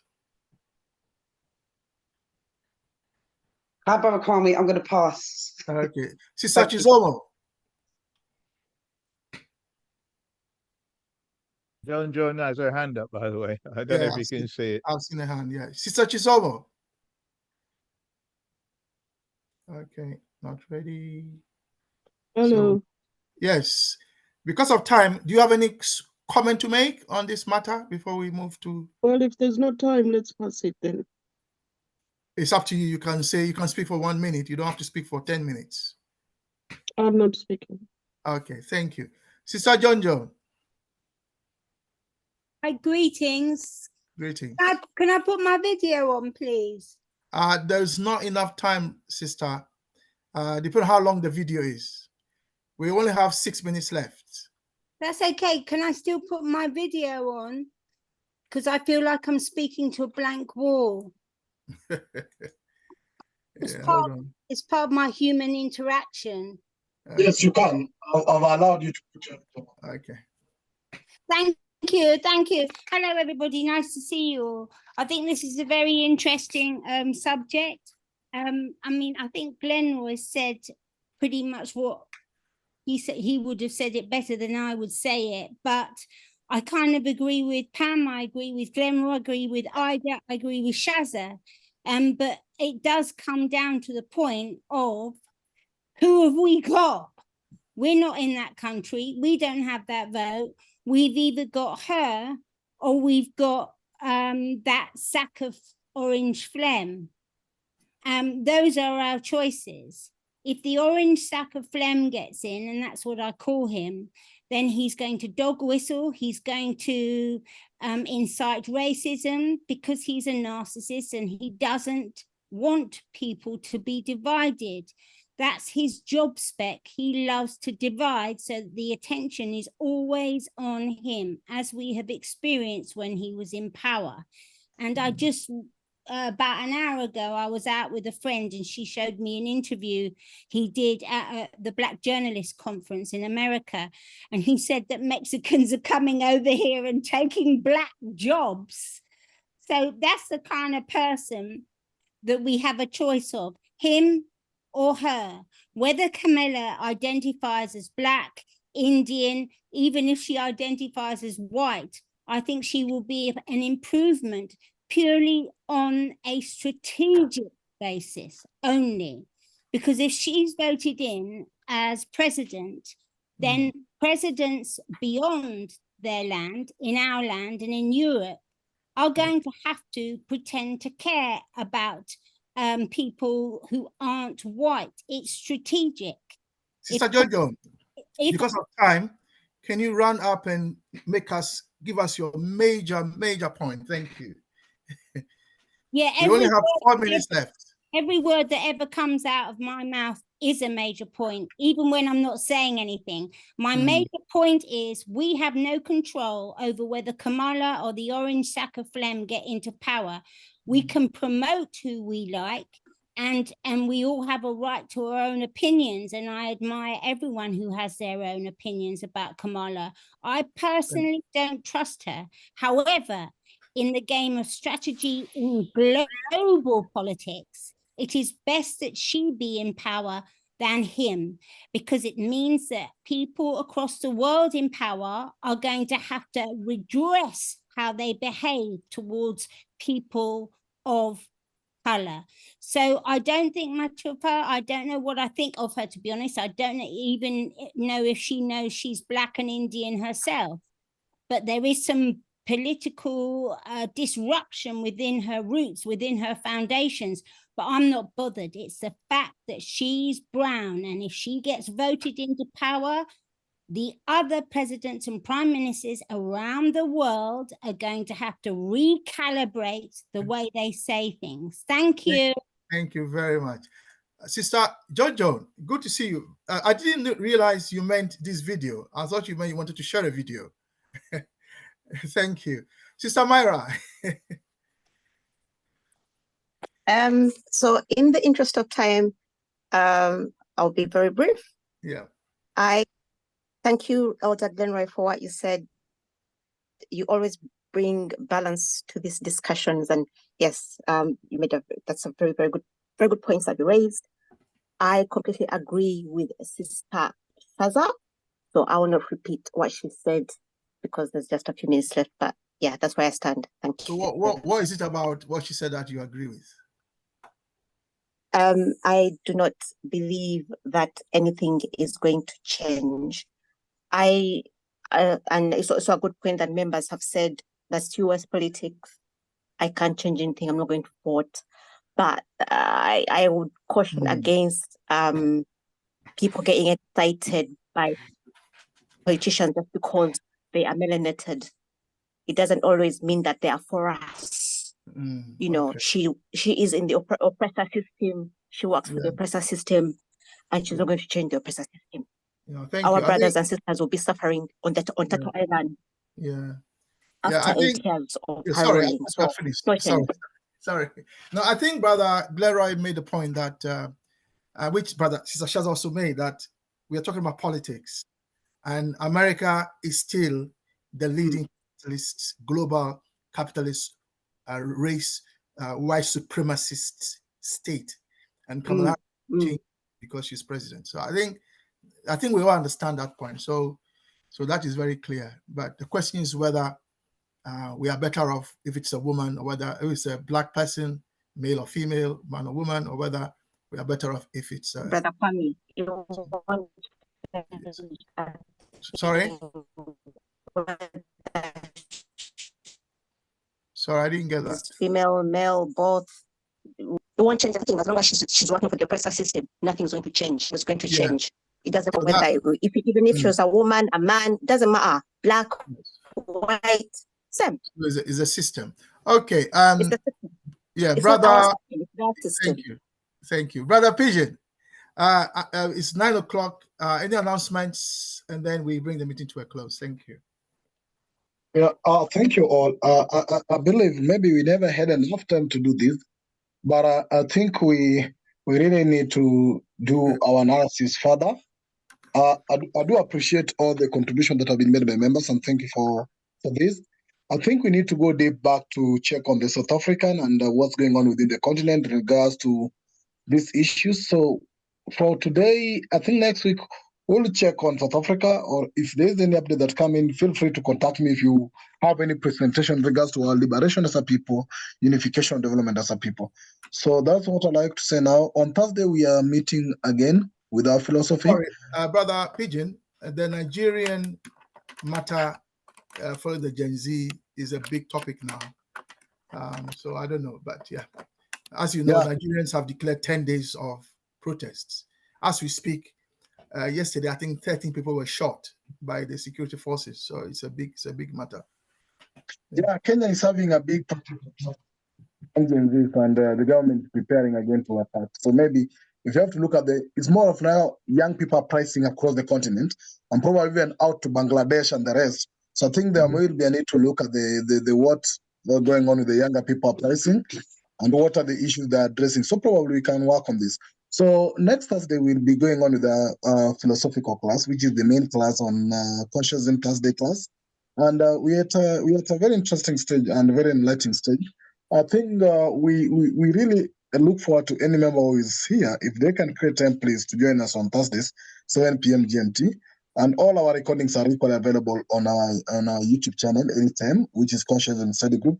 Feel free to check on that in case it's something you missed, or in case it's something you want to refer to all the time. So thank you once again. Brother Kwame, I don't have anything much to say. Yeah, that's it. Stop the meeting. Stop the recording. Yes. Yes. I didn't have a chance to say my last yeah, word, because of time. Because of time. No, but what I'm I'm sorry saying about is that because some erroneous thing was said. Yeah, wait, Brother Joseph. No, I posted yet. No, just let me finish because I know I have time. Brother Joseph, hold on, just so you know, we will come back to this matter again. We will come back to this matter and continue from where we are leaving off today. We will, because we have to. Yeah, but let me just say